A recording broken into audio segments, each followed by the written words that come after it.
Good morning to dear students. Myself Satish Goyal, lecturer in chemistry. Today class 11th. First chapter is some basic concepts of chemistry. Basic meaning मुढ़ले कुछ मुढ़ले ਜਿਹੜੇ ਨੇ chemistry ਦੇ concepts ਆਪਾਂ discuss ਕਰਾਂਗੇ। ਸਭ ਤੋਂ ਪਹਿਲਾਂ ਇਹ ਡਿਸਕਸ ਕਰਦੇ ਹਾਂ ਕਿ ਸਾਇੰਸ ਹੁੰਦੀ ਕੀ ਹੈ। Science the systematic knowledge based on observation, experimental and reasoning। Science ਅਸੀਂ ਉਸ ਨੂੰ ਕਹਿੰਦੇ ਆ, ਵਿਗਿਆਨ ਅਸੀਂ ਉਸ ਨੂੰ ਕਹਿੰਦੇ ਆ ਜਿਹਦੇ ਵਿੱਚ ਕੋਈ ਤੱਥ ਹੋਣ ਅਤੇ ਜਿਨ੍ਹਾਂ ਨੂੰ ਅਸੀਂ ਪ੍ਰੂਫ ਕਰ ਸਕੀਏ ਪ੍ਰਯੋਗ ਕਰਕੇ, ਉਹਨਾਂ ਨੂੰ ਅਸੀਂ ਸਾਇੰਸ ਕਹਿੰਦੇ ਆ। ਬਟ ਸਾਇੰਸ ਇਜ਼ ਡਿਵਾਈਡਡ ਸੋ ਮੈਨੀ types or categorized, that is chemistry. Chemistry is also the branch of science which deals with the study of matter. What is the meaning of matter? Matter which is the smallest in size and occupy the space and having mass.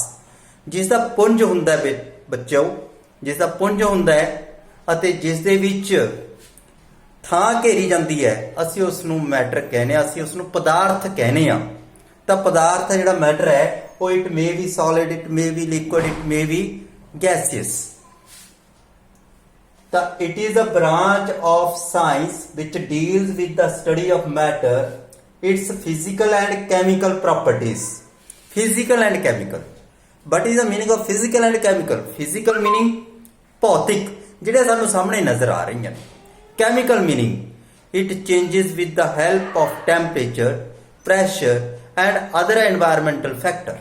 Like when the water is turned to vapors in the presence of heat, that is the chemical change. That is the chemical change or the chemical properties. Meaning physical, जो सानू बाहरों गुण नजर आ रहे हैं, जिवें साडे कोल लोहा है, ਲੋਹਾ ਸਾਨੂੰ ਸਾਹਮਣੇ ਨਜ਼ਰ ਆ ਰਿਹਾ ਹੈ, ਉਹਦਾ ਗੁਣ ਕੀ ਹੈ? ਹਾਰਡ ਹੈ। ਉਹਦਾ ਗੁਣ ਕੀ ਹੈ? ਸਨਰਸ ਆਵਾਜ਼ ਕਰਦਾ ਹੈ। ਉਹਦਾ ਗੁਣ ਕੀ ਹੈ ਕਿ ਉਹਦੇ ਜਿਹੜੇ ਪਾਰਟੀਕਲਸ ਨੇ ਇੱਕ ਦੂਜੇ ਨਾਲ ਅਟੈਚਡ ਨੇ। ਬਟ ਉਹਦੀ ਕੈਮੀਕਲ ਨੇਚਰ ਕੀ ਹੈ? ਕੈਮੀਕਲ ਪ੍ਰੋਪਰਟੀ ਕੀ ਹੈ? ਕੈਮੀਕਲ ਪ੍ਰੋਪਰਟੀ ਇਹ ਹੋਗੀ when it combines with water and the air. ਪਾਣੀ ਅਤੇ ਹਵਾ ਦੇ ਨਾਲ ਜਦੋਂ ਰਿਐਕਟ ਕਰਦਾ ਹੈ ਤਾਂ ਉਹਦੇ ਵਿੱਚ ਚੇਂਜਸ ਆ ਜਾਂਦੀਆਂ ਨੇ, ਰਸਟ ਲੱਗਣਾ ਸ਼ੁਰੂ ਹੋ ਜਾਂਦਾ ਹੈ। ਤਾਂ ਉਹਦੇ ਜਿਹੜੇ ਕੈਮੀਕਲ ਉਹਦੇ ਗੁਣ ਹੋ ਗਏ, ਮੀਨਿੰਗ ਉਹ ਚੇਂਜ ਹੋ ਸਕਦਾ ਹੈ ਕਿਸੇ ਨਾਲ ਰਿਐਕਟ ਕਰਕੇ, এনवायरमेंटल ਫੈਕਟਰ ਦੇ ਨਾਲ। ਤਾਂ physical and chemical properties and it's chemical composition. ਹੁਣ ਨੇਚਰਲੀ ਹੈ, ਜੋ ਵੀ ਆਪਾਂ ਕੰਪਾਊਂਡ ਲੈਂਦੇ ਆ, ਆਪਾਂ ਘਰਾਂ ਦੇ ਵਿੱਚ ਹੀ ਦੇਖਦੇ ਆ, ਤਾਂ ਉਹ ਇੱਕ ਤੋਂ ਵੱਧ ਐਲੀਮੈਂਟਸ ਦਾ ਮਿਸ਼ਰਣ ਹੁੰਦਾ ਹੈ। ਜਿਵੇਂ ਆਪਾਂ ਨਮਕ ਲੈ ਲਈਏ, sodium chloride, NaCl. NaCl, Na meaning one element of sodium, Cl meaning the other element of the sodium. When the two combines to each other to form a one compound, that is the sodium chloride. That is known as chemical composition. Like sugar, carbon, hydrogen and oxygen, C6H12O6. It is the composition of the three elements to perform a sugar compound. Sugar compound. Then the physical and the chemical changes. ਉਹਨਾਂ ਵਿੱਚ ਬਦਲਾਅ ਕਿਹੜੇ ਹੋ ਰਹੇ ਨੇ? Which it undergoes and energy changes that accompany these process. ਤਾਂ ਜਿਹੜੇ ਬਦਲਾਅ ਹੋ ਰਹੇ ਨੇ ਉਸ ਦੇ ਕਾਰਨ ਕਿਸੇ ਰਿਐਕਸ਼ਨ ਦੇ ਵਿੱਚ એનર્ਜੀ ਐਬਜ਼ੌਰਬ ਹੋ ਰਹੀ ਹੈ, ਜਿਸ ਨੂੰ ਆਪਾਂ ਹੀਟ ਦੇ ਰਹੇ ਹਾਂ। ਲਾਈਕ ਆਪਾਂ ਹੀਟ ਦਿੱਤਾ ਪਾਣੀ ਨੂੰ, ਬਣਿਆ ਭਾਫ, ਤਾਂ ਉਹ ਕੀ ਹੋਗੀ ਬੇਟਾ? ਐਂਡੋਥਰਮਿਕ ਰਿਐਕਸ਼ਨ ਹੋਗੀ। ਉਹ ਐਂਡੋਥਰਮਿਕ ਮੀਨਿੰਗ ਹੀਟ ਨੂੰ ਅਬਜ਼ਰਵ ਕੀਤਾ ਉਸਨੇ। ਦੂਸਰੀ ਤਰ੍ਹਾਂ ਦੀ ਇਹਦੇ ਵਿੱਚ ਕਿਹੜੀ ਹੋਗੀ? ਹੀਟ ਨੂੰ ਕੀ ਕੀਤਾ? ਪੈਦਾ ਕੀਤਾ, ਇਵੋਲਵ ਕੀਤਾ। ਜਦੋਂ ਹੀਟ ਨੂੰ ਇਵੋਲਵ ਕੀਤਾ, ਉਸ ਦੇ ਵਿੱਚ ਜਿਹੜੀ ਰਿਐਕਸ਼ਨ ਸੀਗੀ ਉਹ ਕੀ ਆ ਗਈ? ਜਦੋਂ ਅਸੀਂ ਕਲੀ ਲੈਂਦੇ ਹਾਂ, ਚੂਨਾ ਲੈਂਦੇ ਹਾਂ, ਚੂਨੇ ਨੂੰ ਪਾਣੀ 'ਚੋਂ ਪਾ ਦਈਏ ਤਾਂ ਪਾਣੀ ਆਟੋਮੈਟਿਕ ਗਰਮ ਹੋ ਜਾਂਦਾ ਹੈ। ਉਹ ਹੋ ਗਿਆ ਐਕਸੋਥਰਮਿਕ ਰਿਐਕਸ਼ਨ। ਤਾਂ ਨੇਚਰਲੀ ਹੈ, ਜਦੋਂ ਕੈਮੀਕਲ ਚੇਂਜਸ ਆ ਜਾਂਦੀਆਂ ਨੇ, એનર્ਜੀ ਉਹਦੇ ਵਿੱਚੋਂ ਚੇਂਜ ਹੁੰਦੀ ਹੈ। એનર્ਜੀ ਕੀ ਹੈ? लॉस्ट हो सकती है, एनर्जी गेन हो सकती है। It is the definition of chemistry. Is it right?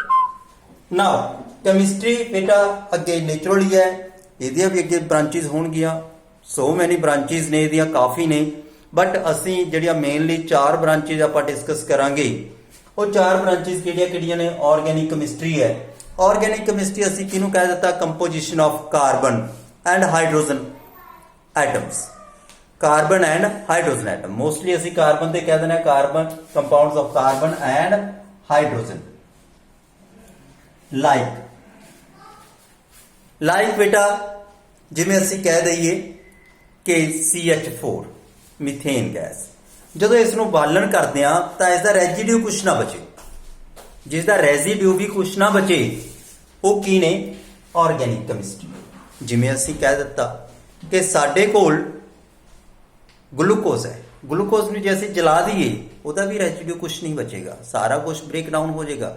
Meaning all these are break down into like air meaning gases ਦੇ ਵਿੱਚ, like water vapours and nothing is residue. Is it right? Inorganic chemistry. Inorganic chemistry ਵਿੱਚ study of all known elements and its compound. ਜਿੰਨੇ ਵੀ ਸਾਰੇ known elements ਨੇ, ਜਿਵੇਂ sodium chloride ਤੁਹਾਨੂੰ ਦੱਸਿਆ, ਘਰ ਦੇ ਵਿੱਚ ਨਮਕ ਲੈਂਦੇ ਆ, ਇਹ ਸਾਡਾ ਕੀ ਹੈ ਕਿ ਇਹ ਸਾਡਾ inorganic substance ਹੈ। ਬਟ ਜਦੋਂ ਦੂਸਰਾ ਕੀ ਹੈ ਕਿ ਜਿਹੜੇ ਆਰਗੈਨਿਕ ਦੇ ਨੇ ਉਹ ਕਟਾਇਨ ਅਤੇ ਅਨਾਇਨ ਦੇ ਵਿੱਚ ਡਿਸੋਸੀਏਟ ਨਹੀਂ ਹੁੰਦੇ, ਅਤੇ ਇਨਆਰਗੈਨਿਕ ਦੇ ਜਿਹੜੇ ਸਬਸਟੈਂਸਿਸ ਨੇ ਜਾਂ ਕੰਪਾਊਂਡਸ ਨੇ ਉਹ ਅਨਾਇਨ ਅਤੇ ਕਟਾਇਨ ਦੇ ਵਿੱਚ ਡਿਸੋਸੀਏਟ ਹੁੰਦੇ ਨੇ ਜਦੋਂ ਉਹਨਾਂ ਨੂੰ ਡਿਸੋਲਵ ਕੀਤਾ ਜਾਂਦਾ ਪਾਣੀ ਦੇ ਵਿੱਚ। ਜਿਵੇਂ ਸੋਡੀਅਮ ਨੂੰ ਪਾਣੀ ਦੇ ਵਿੱਚ ਡਿਸੋਲਵ ਕੀਤਾ ਤਾਂ ਨੇਚਰਲੀ ਅਲੱਗ-ਅਲੱਗ ਹੋ ਗਏ, ਇੱਕ ਸੋਡੀਅਮ ਕਟਾਇਨ ਹੋ ਗਿਆ, ਇੱਕ ਕੀ ਹੈ ਕਲੋਰਾਈਡ ਅਨਾਇਨ ਹੋ ਗਿਆ। ਇਸ ਦੇ ਨਾਲ ਹੀ ਬੇਟਾ ਫਿਜ਼ੀਕਲ ਕੈਮਿਸਟਰੀ ਕੀ ਹੈ concerned with the physical properties and constitution of matter governing reactions। ਹੁਣ ਇਸ ਦੇ ਵਿੱਚ ਕੀ ਆ ਜਾਂਦਾ ਫਿਜ਼ੀਕਲ ਦੇ ਵਿੱਚ ਕਿ ਜਿਹੜੀਆਂ ਵੀ ਸਾਡੀਆਂ ਬਾਹਰਲੀਆਂ ਪ੍ਰੋਪਰਟੀਆਂ ਨੇ ਅਤੇ ਉਹਨਾਂ ਦੇ ਮਿਸ਼ਰਣ ਨੇ ਆਪਸ ਦੇ ਵਿੱਚ ਜਾਂ ਰਿਐਕਸ਼ਨਸ ਹੁੰਦੀਆਂ ਨੇ, ਬਟ ਉਹਦੇ ਵਿੱਚ ਅਵਸਥਾ ਚੇਂਜ ਨਹੀਂ ਹੁੰਦੀ। ਜਿਵੇਂ ਸੋਲਿਡ ਤੋਂ ਲਿਕੁਇਡ ਤੋਂ ਗੈਸੀਅਸ, ਠੀਕ ਹੈ, ਅਸੀਂ ਉਹਨੂੰ ਫਿਜ਼ੀਕਲ ਕੈਮਿਸਟਰੀ ਆਮ ਤੌਰ ਤੇ ਕਹਿ ਦਿੱਤਾ ਜਿਹੜੀ ਅਵਸਥਾ ਦੇ ਵਿੱਚ ਹੈਗੀ ਸੀ ਅਸੀਂ ਉਸੇ ਅਵਸਥਾ ਦੇ ਵਿੱਚ ਉਹਦੇ ਨਾਲ ਰਿਐਕਟ ਕਰ ਰਹੇ ਹਾਂ, ਉਸੇ ਅਵਸਥਾ ਦੇ ਵਿੱਚ ਉਸ ਨੂੰ ਪਰਫਾਰਮ ਕਰ ਰਹੇ ਹਾਂ। Last one is analytic chemistry. It deals with various methods, ਅਲੱਗ-ਅਲੱਗ ਮੈਥਡਸ ਨੇ ਬੇਟਾ of analysis of chemical substances, ਕਿ ਕੈਮੀਕਲ ਸਬਸਟੈਂਸਿਸ ਨੂੰ ਅਸੀਂ ਨਿਰੀਖਣ ਕਰਨ ਦੇ, ਐਨਾਲਾਈਸਿਸ ਮੀਨਿੰਗ ਨਿਰੀਖਣ ਕਰਨ ਦੇ ਅਲੱਗ-ਅਲੱਗ ਸਾਡੇ ਕੋਲੇ ਤਰੀਕੇ ਨੇ। ਇਜ਼ ਇਟ ਰਾਈਟ ਬੇਟਾ?